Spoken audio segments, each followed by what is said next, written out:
Si, merci infiniment les amis, trop content d'être ici. Moi je suis pas d'ici, je suis pas de France, je suis de Belgique, je viens de Bruxelles, je sais pas si y en a qui connaissent un peu. Ouais, j'aime trop être ici, j'en apprends énormément de vous les Français, c'est incroyable. Or vous avez des choses ici qu'on n'a pas en Belgique, hein. En plus de 2 coupes du monde, vous avez beaucoup de choses ici. Vous avez des peuples qu'on n'a pas ici. Les gens des îles, parce que vous avez la France outre-mer. Bien joué, bien joué. Nous, on n'a pas la Belgique outre-mer. Parce que nous, de base, quand on a été pris la main dans le sac de la colonisation, vous voyez, nous, on a rendu les colonies. Vous avez gardé, bande de bâtards. Non, c'est ça qu'on pouvait garder, on nous regardait, nous aussi. Hein. Vous êtes des bons voleurs, les Français. Chaque fois que vous accusez les Arabes, mais ayez confiance en vous, vous êtes les futurs du monde international. Pour ça, vous faites ça. Votre pays, ça se passe comme ça. Mais très important d'avoir plusieurs peuples dans son pays. Les gens, des fois, sont racistes, mais c'est très important, notamment pour les chocs culturels. Moi, je suis née en Belgique et j'ai grandi en Belgique. Mes parents sont nés, ils ont grandi au Cameroun. Les chocs culturels, ça fait partie de ma vie.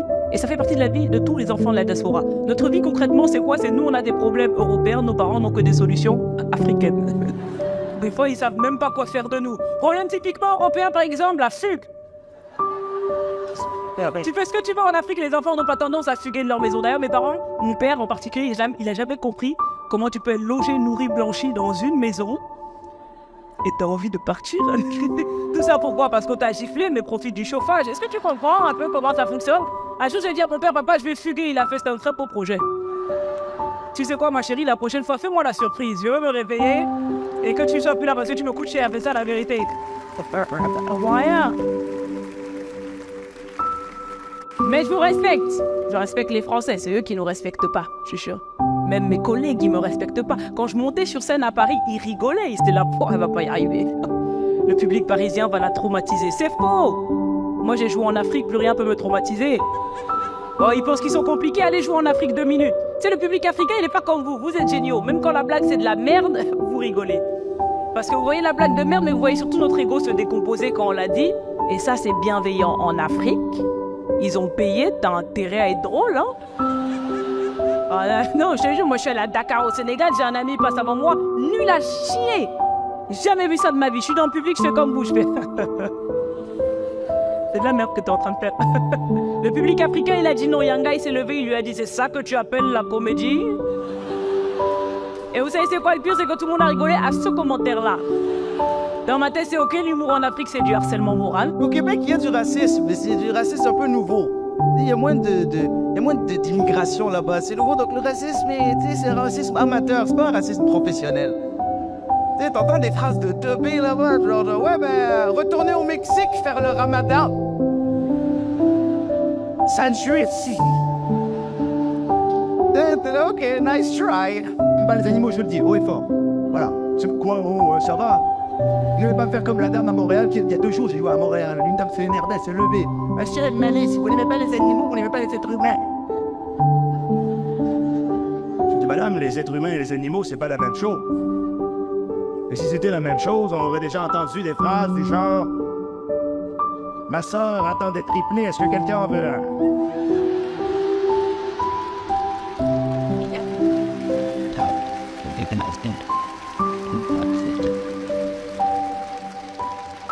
Dire j'aime pas les animaux, c'est une manière de déclencher une réaction tellement vive, rapidement, tu vois. Cet après-midi, j'étais dans les rues de Québec, il y a une jeune fille qui est venue vers moi avec une genre de pétition. Elle me dit, monsieur, avez-vous 2 minutes pour la maltraitance des animaux? J'ai dit, ouais, ils sont où?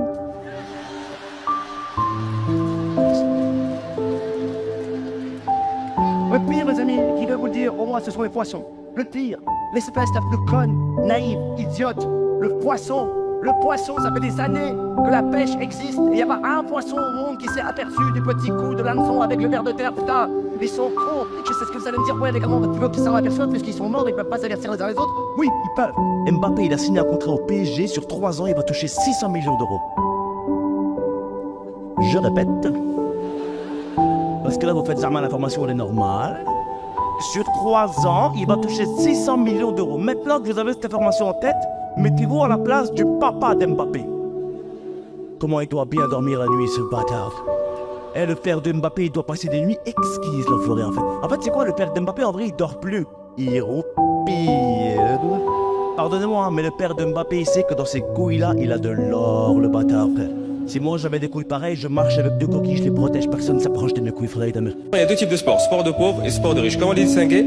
Très simple. Souvent, dans les sports de riches, les règles, elles sont très compliquées. Tu prends le tennis, le golf, tu sais, c'est très opaque. Parce qu'ils sont habitués au montage financier. Donc, faut que ça suive. Les sports de pauvres, très simple. L'athlétisme, tu cours, t'arrives, tu gagnes. Voilà, clair pour tout le monde. Sport de combat, tu tombes, t'as perdu. Voilà, clair pour tout le monde. Mais les sports de riches, souvent très compliqués. Mais je pense qu'à la base, tous les sports étaient simples. Et ça a été rendu compliqué exprès par les riches. Pour ça, parce que je pense qu'à la base, le tennis était super simple. Et c'est un riche mauvais perdant qui a changé les règles au fur et à mesure. Tu sais, jouer contre un pauvre, il marque le premier point. Le pauvre dit, ok, 1-0 pour toi. Il fait non, 15. Il fait, pourquoi 15? Et écoute, j'estime que j'ai investi beaucoup sur ce point. Pour moi, ça vaut 15, quoi.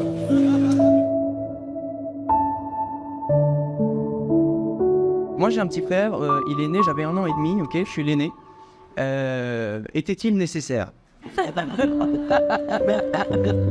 Est-ce que son existence était nécessaire? Je pose la question, vraiment. On était très bien, ma mère, mon père et moi. Nous avons pris cette décision de manière assez unilatérale, enfin, m'ont amené cette chose et j'ai dû l'accepter. Mais bon, depuis qu'il est né, de toute façon, j'ai un peu envie de le buter. Il y a des cadets dans la salle, des deuxièmes d'une famille. Par applaudissement, ouais, il y en a. Ok, très bien. Arrêtez d'applaudir, s'il vous plaît. Oui. Au nom de tous les aînés, j'aimerais vous dire un truc qu'on n'a jamais osé vous dire pour paniquer l'ambiance dans la famille. Et vous aime pas. Vous nous avez volé nos mères, c'est ça. Moi, le premier jour où mon petit frère il a appelé ma mère maman, j'étais là, pardon. Déjà, on t'héberge gratos, t'as pas l'impression d'aller un peu loin. Il faisait tout mieux que moi en plus. Il refaisait ce que je faisais en mieux. Il n'y a qu'un seul domaine où je l'ai battu, j'ai pissé au lit jusqu'à 14 ans, c'est le seul.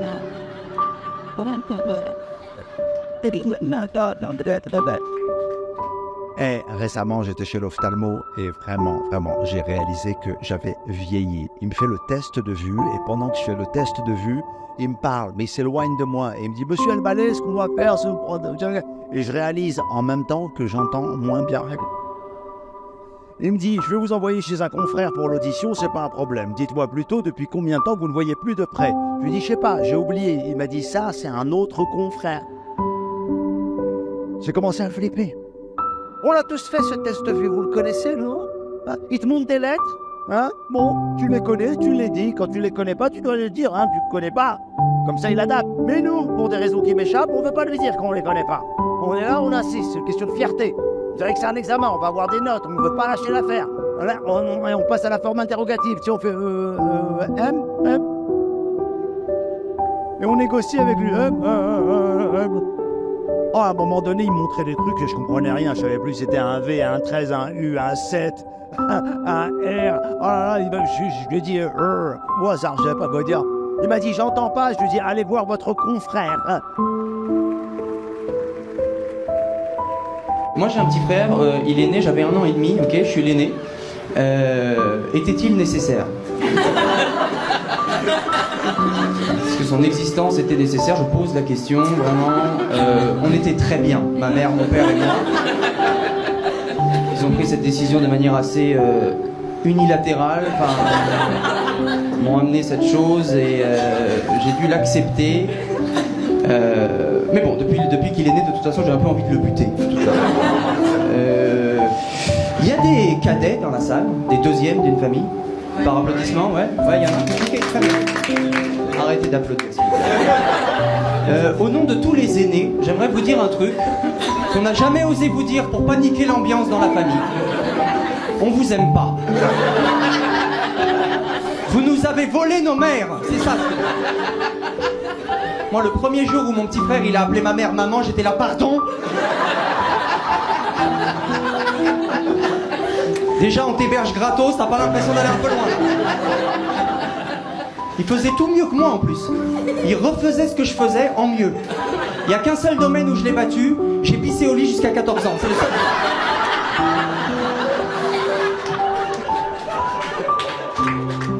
Moi j'ai un petit frère, il est né, j'avais 1 an et demi, ok, je suis l'aîné. Était-il nécessaire? Est-ce que son existence était nécessaire? Je pose la question, vraiment. On était très bien, ma mère, mon père et moi. Ils ont pris cette décision de manière assez unilatérale, enfin, m'ont amené cette chose et j'ai dû l'accepter. Mais bon, depuis qu'il est né, de toute façon, j'ai un peu envie de le buter. De toute façon. Il y a des cadets dans la salle, des deuxièmes d'une famille. Par applaudissement, ouais, il y en a. Ok, très bien. Arrêtez d'applaudir. Au nom de tous les aînés, j'aimerais vous dire un truc qu'on n'a jamais osé vous dire pour paniquer l'ambiance dans la famille. On vous aime pas. Vous nous avez volé nos mères, c'est ça. Moi, le premier jour où mon petit frère, il a appelé ma mère maman, j'étais là, pardon. Déjà, on t'héberge gratos, t'as pas l'impression d'aller un peu loin. Il faisait tout mieux que moi, en plus.